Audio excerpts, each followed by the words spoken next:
Friends எல்லோரும் எப்படி இருக்கீங்க? எல்லோரும் நல்லா இருப்பீங்கன்னு நம்புகிறேன்.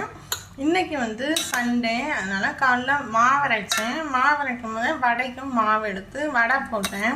சாம்பாரும் வச்சுருந்தேன்னா பிள்ளைங்கள்லாம் சாப்பிட்டாங்க. எனக்கு வந்து ரொம்ப ஆசையாக இருந்துச்சு சாம்பார் வடை சாப்பிட்லான்ட்டு. அதனால் ஒரு வடையை மட்டும் நான் சாம்பார் ஊற்றி நிறைய சாம்பார் ஊற்றி ஊற வச்சுருக்கேன்.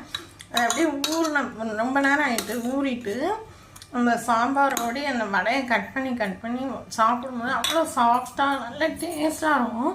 எனக்கு ரொம்ப பிடிக்கும். சின்ன பிள்ளைலனா நாங்கள் அடிக்கடி கடையில் எங்கள் அப்பா வாங்கிட்டு வருவாங்க சாம்பார் வடை. நீங்களும் அந்த மாதிரி ட்ரை பண்ணி பாருங்கள் ஃப்ரெண்ட்ஸ். வித்தியாசமாக பிள்ளைங்களுக்கு கொடுக்கும்போது அவங்க நல்லா சாப்பிடுவாங்க, நல்லாவும் இருக்கும். ஒரே டேஸ்ட்டாக சாப்பிட்றதோட நம்ம வித்தியாசமாக சாப்பிட்றது ரொம்ப நல்லாயிருக்கும். நமக்கு போர் அடிக்காது.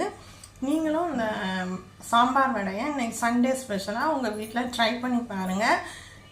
நம்ம சேனல் ஆரோக்கியா 935 சேனலை லைக் பண்ணுங்கள், ஷேர் பண்ணுங்கள், சப்ஸ்கிரைப் பண்ணுங்கள், கமெண்ட் பண்ணுங்கள்.